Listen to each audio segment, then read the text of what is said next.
وہ بیگ بند کرتے ہوئے بولی، اب تو خراب ہو چکی، اب کیا فائدہ یہ سب کہنے کا۔ اس کے ہاتھ سے بیگ لینے کی کوشش کرتے ہوئے اسے غور سے دیکھنے لگا۔ رک جاؤ۔ اس کے لہجے میں کچھ ایسا تھا کہ وہ کچھ دیر یوں ہی اسے اپنے روبرو کھڑے دیکھتی رہی۔ تم مجھے نہیں روک سکتے۔ وہ ایک قدم اس کی طرف مزید بڑھا تو وہ آنکھیں بند کر کے ضبط سے بولی، پلیز اس طرح مجھے مزید اکسا رہے ہو، میں کچھ دن اکیلے رہنا چاہتی ہوں۔ اس کے لاکھ روکنے پر وہ نہیں رکی تھی۔ ندرت بیگم نے بھی سمجھانا چاہا لیکن وہ فرار کا فیصلہ کر چکی تھی۔ وہ اسے جاتے دیکھتا رہ گیا۔ اس نے کہا جانے دو اور اس نے جانے دیا۔ وہ نہیں چاہتا تھا کہ وہ مٹھی میں دبی ریت کی طرح پھسل جائے اور وہ واپس سمیٹ نہ سکے۔ عالیہ کی جدائی کے زخم آج بھی تازہ تھے۔ عالیہ ان کی محبت تھی، پہلی نظر میں دیکھتے ہی وہ ان کے دل میں اتر گئی۔ قسمت مہربان تھی، انہوں نے رشتہ بھیجا اور چند مہینوں بعد ہی ان کی شادی ہو گئی۔ شروع والے دن بہت خوشگوار گزرے، زندگی حسین ڈگر پر چلنے لگی۔ اچانک فاخرہ اپنی بد اخلاقی کی وجہ سے طلاق لے کر میکے آ بیٹھی، لیکن اسے وہاں بھی سکون نہ ملا۔ آئے روز عالیہ سے لڑنا، اسے بے اولادی کے طعنے دینا اس کی عادت بن گئی۔ عالیہ بہت صابر نیچر کی مالک تھی۔ گھر کی بات اس نے کبھی شوہر کے کانوں تک نہ پہنچائی، چپ چاپ شوہر کی محبت میں سب کچھ برداشت کرتی رہی۔ مگر اچانک اسے انجائنا اٹیک ہوا۔ سکندر کو کچھ دن بعد پتہ چلا کہ اس روز فاخرہ نے انہیں بہت برا بھلا کہا، اپنی طلاق کی فرسٹریشن ان پر نکالی۔ عالیہ سے وہ سب باتیں برداشت نہ ہوئی۔ انہیں اٹیک کے بعد سے سینے میں درد رہنے لگا۔ سکندر نے دوبارہ ایسی صورتحال سے بچنے کے لیے الگ گھر میں رہنے کی خواہش ظاہر کی تو حسان احمد جو سکندر کے والد تھے انہوں نے انکار کر دیا۔ تم اپنی بیوی کے کہنے پر یہ سب کہہ رہے ہو؟ وہ تمہیں ایک اولاد نہیں دے سکی اور ہم سے ہماری اولاد بھی چھین لینا چاہتی ہے۔ تم ہمارے اکلوتے بیٹے ہو، ہم تمہیں خود سے الگ نہیں ہونے دے سکتے، اور اگر تمہاری بیوی کو تمہاری بہن بوجھ لگ رہی ہے تو اسے سمجھا دو، یہ میرا گھر ہے، میرے بچے مجھ پر بوجھ نہیں ہیں۔ ماں باپ کا بیجا اولاد اور ریڈ پاسپورٹ کی بنا پر ہی فاخرہ اتنی خودسر اور جذباتی تھی، جبکہ چھوٹی بہن میمونہ بہت اچھی اور سلجھی ہوئی تربیت کی حامل تھی۔ کچھ ہی عرصے بعد عالیہ کی گود بھرنے کی خبر نے جہاں انہیں خوشی دی، وہیں اگلی خبر نے انہیں پریشان کر دیا۔ عالیہ اتنی کم عمر میں ہی ہارٹ پیشنٹ بن گئی تھی۔ اس کے لیے بچے کو جنم دینا اس کی اپنی جان کے لیے بہت رسکی تھا۔ ڈاکٹر کے سمجھانے پر سکندر ابارشن کروانے کو کہا۔ عالیہ کو بہت سمجھایا کہ آگے جا کر مسئلہ سنگین ہو جائے گا، بہتر ہے ابھی فیصلہ کر لو، مگر وہ ایک نہ مانی۔ ان پر ایک الگ ہی دھن سوار تھی، وہ ماں بننے والی تھی۔ یہ خبر ان کے لیے زندگی کی نوید کی طرح تھی۔ پھر اس دوران ان کی بہت بحث ہوئی اور عالیہ پاکستان چلی گئی۔ جو فیصلہ وہ اتنے عرصے میں اپنے لیے نہ کر سکی، اپنی آنے والی اولاد کے لیے ایک لمحے میں کر لیا۔ چند ماہ بعد ان کی موت کی خبر نے سکندر کو اندر تک ہلا دیا۔ وہ دور تھی لیکن زندہ تو تھی، اور پھر اچانک سب بدل گیا۔ وہ پاکستان گیا، اسے اپنے ہاتھوں سے قبر میں اتارا۔ اپنے بیٹے ابراہیم کو دیکھ کر ان کا دل رک گیا۔ وہ اولاد جس کی خاطر ان کی بیوی ایک پل صراط سے گزری، وہ خوشی حاصل ہو کر بھی لا حاصل رہی۔ اس دن آخری بار سکندر نے اپنے گھر والوں سے بات کی۔ کاش کہ وہ بہت پہلے فیصلہ کر لیتے۔ عانی نے ٹھیک کہا، عالیہ کی بیماری کی وجہ ان کے گھر والوں کی طرف سے دیے جانے والے دکھ تھے۔ ہم انسان وقت پر کیوں نہیں سنبھلتے؟ ہمیں کیوں احساس نہیں ہوتا کہ کھو دینے کے بعد صرف پچھتاوا مقدر ٹھہرتا ہے؟ انہیں بھی احساس تب ہوا جب عالیہ کو کھو دیا۔ کاش کہ وہ اپنی بیوی کا ساتھ ہر حال میں دیتے، اس کے دکھوں کا مداوا کر پاتے، مگر زندگی نے مہلت ہی نہ دی۔ اب ایک عرصے سے وہ تنہا زندگی گزار رہے تھے۔ پاکستان آنے کے بعد انہوں نے اپنا بزنس بھی یہی منتقل کر لیا۔ عانی کو جب پہلی بار انہوں نے آفس میں دیکھا تو وہ یکدم ٹھٹک کر رکے تھے۔ انہیں وہ چہرہ بہت جانا پہچانا لگا، مگر اگلے ہی لمحے انہوں نے اپنی سوچ کو جھٹکا۔ دنیا میں 7 چہرے ایک دوسرے سے مشابہ ہیں، ہو سکتا ہے یہ بھی انہی میں سے ایک ہو، لیکن پھر بھی کسی خیال کے تحت انہوں نے اس کی پروفائل دیکھی تھی۔ انہیں شک سا تھا کہ کہیں حقان کی بیٹی نہ ہو۔ جب عالیہ کو منانے پاکستان آئے تھے تو بیہ 1 سال کی تھی۔ اس وقت یقیناً وہ اسی لڑکی کی ہم عمر ہو، مگر پروفائل دیکھ کر مایوسی ہوئی۔ وہاں ہانی احمد نام درج تھا۔ ان کے وہم و گمان میں بھی نہیں تھا کہ یہ ان کی اپنی اولاد ہے، جس کا سر نیم بھی ان کے سر نیم پر تھا۔ سب کچھ جان کر ان کے اندر عجیب سی کیفیت اتری تھی۔ ان کی اولاد زندہ تھی، ان کا اپنا خون۔ اتنے برس وہ ان سے جدا رہی، وہ اب ایک لمحہ بھی ضائع نہیں کرنا چاہتے تھے۔ خود کو سنبھالتے ہوئے اٹھے اور ڈرائیور کے ساتھ ملک ہاؤس کی طرف روانہ ہو گئے۔ آج پورا 1 ہفتہ گزر گیا اسے اپنے گھر آئے ہوئے۔ کہیں کہیں گھنٹے وہ ایک جگہ بیٹھی چپ چاپ کچھ سوچتی رہتی۔ ابھی بھی وہ گمسم بیٹھی ندرت بیگم کی کئی باتوں کے بارے میں سوچنے لگی۔ ہر انسان کو ایک ساتھی کی ضرورت ہوتی ہے. تم خوش قسمت ہو جسے اچھا ساتھ ملا. بیٹا اپنے سے نیچے والے لوگوں کو دیکھو جو در بدر کی ٹھوکریں کھاتے ہیں. کہیں معاشرہ قبول نہیں کرتا اور کہیں اپنے ہی گھر والے. ٹھیک ہے تم نے مشکل وقت دیکھا مگر ایک دن بھی تمہیں گھر سے باہر نہیں گزارنا پڑا. تمہیں زرینہ جیسی عورت کا سہارا ملا جس نے تمہیں ہر ٹھوکر سے بچایا. تم خود چاہتی تھی کہ ساری حقیقت تمہیں معلوم ہو اور اب جان گئی ہو تو یوں ناراض الگ تھلگ ہو کر بیٹھ گئی ہو. کیا تمہیں ایک رات بھی سکون نصیب ہوا؟ ہمیں تو نہیں ہوا. جس دن سے تم یہاں آئی ہو ایک دن بھی اچھا نہیں گزرا. بیٹا ہر انسان کو کمپرومائز کرنا پڑتا. اب تم اکیلی نہیں ہو, تمہارا ایک شوہر ہے, گھر ہے, تمہیں اسے بھی دیکھنا ہے. کب تک یوں ناراض رہو گی؟ یہ تمہاری خوش قسمتی ہے کہ تمہیں تمہارا باپ زندہ مل گیا. سوچو اگر وہ نہ ہوتا تو کیا کرتی, کس سے جواب مانگتی؟ اگر تمہیں سچ جان کر یہی کرنا تھا تو بہتر تھا تم کبھی نہ جانتی. ان کی باتیں ذہن میں گونج رہی تھی مگر ایک آواز سب پر بھاری تھی. جب بھی اداس ہو تو قرآن پڑھ لیا کرو, ہر غم ہر اداسی خود دور ہو جائے گی. دادو اکثر اسے کہا کرتی تھی جب وہ پریشان ہوتی. آج بھی وہ بہت پریشان تھی. تھوڑی دیر بعد ہی اس نے اٹھ کر مغرب کی نماز ادا کی. اپنے رب سے گفتگو کرنے کے بعد وہ کافی پرسکون ہو گئی. اس کے گلے شکوے دور ہو گئے. بعض اوقات ہم خود سمجھ نہیں پاتے کہ ہمیں کیا چاہیے. ہمارے وجود میں بے بسی, غصہ, ڈپریشن مل کر عجیب سی کیفیت اختیار کر جاتا ہے. دل چاہتا ہے کہیں بہت دور نکل جائیں, جہاں غم کی ہوا بھی پیچھا نہ کر سکے, جہاں ہر سو سکون چھایا ہو, سارے دکھ ساری تکلیفیں ہوا ہو جائیں اور ہمارے اندر جینے کی ایک نئی امید جاگ جائے. وہ بھی اس وقت ایسی ہی حالت سے گزر رہی تھی. اس نے اپنا بچپن کھویا تھا. ماضی کو یاد کرنا بھی اس کے لیے تکلیف دہ تھا مگر جو لوگ ماضی کی یادوں میں زندہ رہتے ہیں وہ حال کو نہیں جی پاتے. وقت اور تنہائی نے اسے سمجھا دیا جو اسے ملا وہ اس کا نصیب تھا اور نصیب سے کوئی نہیں لڑ سکتا. ماضی کو مغفل لگا کر وہ حال میں جینا سیکھ رہی تھی. ہر رشتے کو خوش اسلوبی سے نبھانے کے لیے تیار تھی. دروازے پر دستک ہوئی. وہ قرآن مجید کو غلاف میں لپیٹ کر اٹھی اور دروازہ کھولا. وہ ایک لمحے کو رک گئی. اب جبکہ اس نے دل سے انہیں قبول کر لیا تھا تو نرم مسکراہٹ کے ساتھ اس نے دروازہ کھولا. اسے باپ بیٹی کے رشتے میں کھڑی اجنبیت کی دیوار کو گرانا تھا. انہیں پچھلے ایک ہفتے سے اپنے دروازے پر آتا دیکھ رہی تھی. آج بھی دیکھ کر حیرت نہیں ہوئی. وہ جانتی تھی آفس میں اب تک اس کا ڈیٹا موجود تھا, وہیں سے ایڈریس لیا گیا. آ جائیں بابا. اس کے منہ سے بابا سن کر وہ اس قدر حیران ہوئے کہ ان کے لیے قدم آگے بڑھانا بھی مشکل ہو گیا. ان کا بازو تھام کر اس نے صوفے پر بٹھایا اور خود چائے بنانے چلی گئی. پیچھے وہ خوشی کے مارے رو پڑے.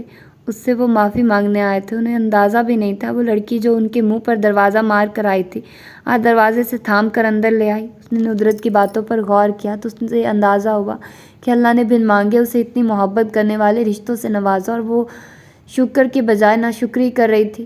تم نے مجھے معاف کر دیا. استغفر اللہ بابا. کچھ دیر بعد وہ بولی دراصل حقیقت جان کر مجھے آپ سے ناراض ہی نہیں ہونا چاہیے تھا. آپ میرے والد ہیں, میں آپ کے وجود کا حصہ ہوں.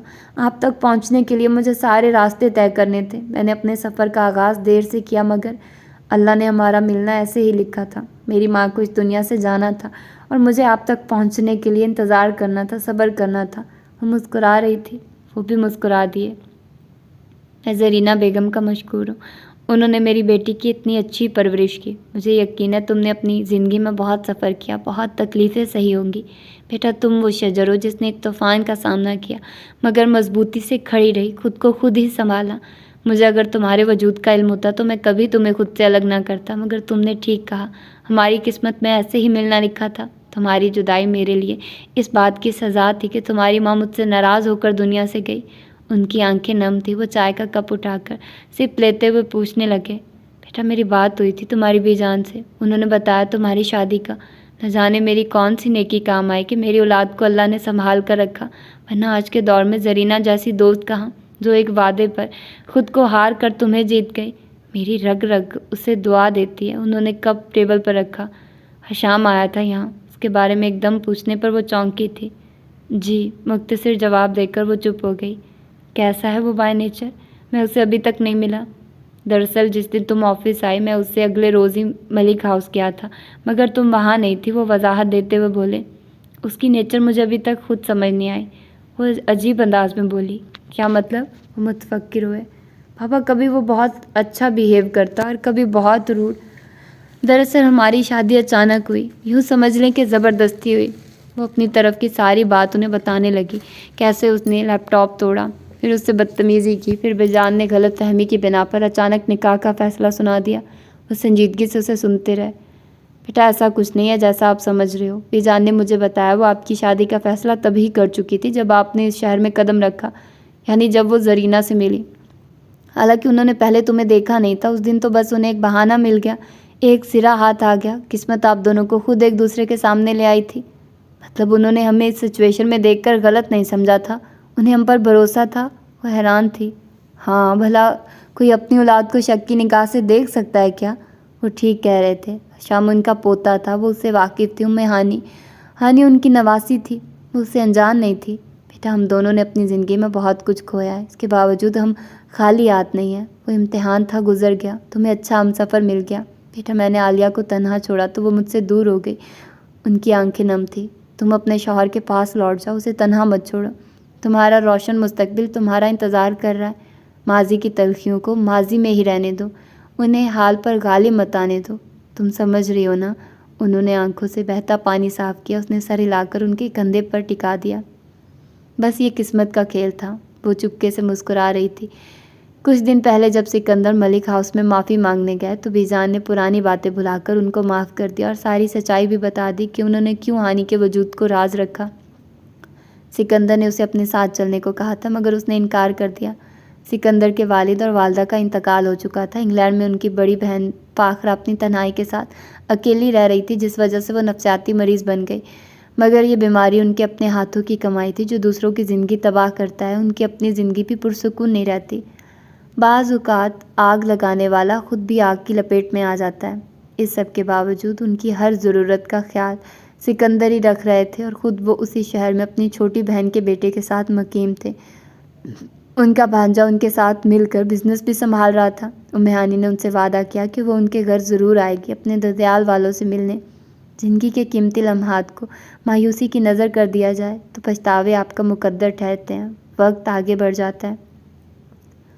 ہانی نے بابا سے ایک سوال پوچھا تھا، آپ نے دوسری شادی کیوں نہیں کی؟ اتنے بڑے بزنس مین کا دوسری شادی کرنا غلط نہیں تھا؟ تو انہوں نے کہا، عالیہ کی محبت نے اجازت نہیں دی۔ وہ ہنس کر رہ گئی۔ محبت بے سکون کر دینے والی شے، سوچنے سمجھنے کی صلاحیت چھین لینے والی، جلا کر راکھ کر دینے والی، کبھی نہ بجھنے والی پیاس، اذیت دینے والی، تنہا کر دینے والی۔ ہر الزام اس محبت کے سر، جس کا احساس انسان کی روح میں پیوست ہے۔ بہت دفعہ وہ سوچوں کو چٹک چکی تھی، اب تھک کر ہار گئی۔ کیوں وہ میرے اعصاب پر سوار ہو رہا ہے؟ میں اسے یاد نہیں کرنا چاہتی مگر وہ چپک کر بیٹھ گیا ہے۔ اسے وحشت ہونے لگی تو وہ اٹھ کر کھڑکی کے قریب آئی۔ اگلے ہی لمحے جھٹکا کھا کر پیچھے ہوئی۔ میں نے اتنی شدت سے تو یاد نہیں کیا تھا کہ آنکھ کھلتے ہی وہ سامنے ہو۔ وہ یکٹک اسے دیکھے جا رہی تھی۔ اب دروازہ کھول بھی دو یا یہیں سے بھگانے کا ارادہ ہے؟ اور اگر ہے بھی تو پہلے ہی بتا دو، میں بھاگنے والوں میں سے نہیں ہوں۔ وہ کھڑکی کے بالکل قریب کھڑا تھا، یوں کہ دونوں کے درمیان وہ گلی کی جانب کھلتی کھڑکی حائل تھی۔ پھر وہ باہر دروازے کی جانب گئی۔ کیوں آئے ہو؟ تمہیں لینے آیا ہوں۔ میں نے کہا تھا مت آنا۔ میں نے بھی کہا تھا میں آؤں گا، بار بار آؤں گا، کہتے ہوئے اس کے پیچھے لاؤنج تک آ گیا۔ تم ڈھیٹ ہو، وہ بنا دیکھے بولی اور کچن کی طرف جانے لگی۔ اسے میں اپنی تعریف سمجھوں؟ آج وہ کچھ زیادہ ہی خوش نظر آ رہا تھا۔ اس نے رک کر گھرنے پر اکتفا کیا۔ مجھے پتہ چلا کہ تم مجھے مس کر رہی تھی۔ اس نے اپنا سر پیٹا۔ یہ دن بھی دیکھنا تھا، اور یقیناً یہ تمہارے کسی موکل نے خبر پہنچائی۔ کس نے اور کب یہ خبر دی یہ اہم نہیں، اہم یہ ہے کہ تم نے مجھے یاد کیا، وہ مبہوت لہجے میں کہتا دل کے تار کو چھیڑ رہا تھا۔ وہ سر جھٹک کر رہ گئی۔ حد ہے بابا، آپ کو راز رکھنے بھی نہیں آتے۔ وہ دل ہی دل میں اس وقت کو کوس رہی تھی جب اس نے ان کے سامنے ہلکا سا اقرار کیا کہ وہ اسے پسند کرتی ہے۔ میں نے تمہیں بہت مس کیا۔ اس کے اٹھتے قدم رک گئے، سان ساکن ہوئی۔ اور اب لوٹ چلیں، آواز کا جادو دوبارہ چلا۔ وہ دھیرے سے مڑی، بھویں اچکا کر پوچھا، کہاں؟ اپنے گھر، سب منتظر ہیں۔ پینٹ کی جیب میں ہاتھ ڈالے اسے نگاہوں کے اثار میں لیے کھڑا تھا۔ وہ رک کر ٹھہر کر سوالیہ انداز میں اسے دیکھنے لگی۔ سب؟ میں بھی، وہ دھیرے سے مسکرا دی۔ تمہیں کبھی کسی نے بتایا کہ تمہاری آنکھیں بہت خوبصورت ہیں؟ متبسم چہرے سے دیکھتے ہوئے پوچھنے لگا۔ ہاں، کس نے؟ وہ سنجیدہ ہوا۔ آخر مجھ سے پہلے کس نے؟ میرے ہسبینڈ نے وہ شوق مگر شرمیلے انداز میں بولی۔ پھر وہ دونوں ہنس دیے۔ بہت عرصہ جن کی شناخت کو اس نے چھپایا، آج ان خوبصورت آنکھوں کا حق ادا ہو گیا تھا۔ بہت دور بادلوں میں چھپا چاند ان دونوں کو دیکھ کر مسکرا رہا تھا۔ شام ٹھنڈی اور گہری ہو گئی، بادل زمین کو چھونے کے لیے بےتاب۔ وہیں دو نفوس ایک دوسرے کا ہاتھ تھامے بہت خوش اور بہت پرسکون دکھائی دے رہے تھے۔ تو یہ تھا آج کا ناول۔ ہوپ سو کہ آپ لوگوں کو پسند آیا ہوگا، اور یقیناً پسند ہی آیا ہوگا کیونکہ اتنا اچھا ناول ہے اور آپ لوگوں کو پسند آنا ہی چاہیے۔ اچھی سٹوری تھی، ہلکی پھلکی، تھوڑی سی گھما پھرا کر بیان کی گئی، لیکن مزہ آیا اور یقیناً آپ لوگوں کو بھی آیا ہوگا اور آپ لوگوں نے انجوائے کیا ہوگا۔ تو پھر ملتے ہیں کسی اور اچھے سے ناول کے ساتھ۔ اپنا ڈھیر سارا خیال رکھیے گا۔ اللہ حافظ۔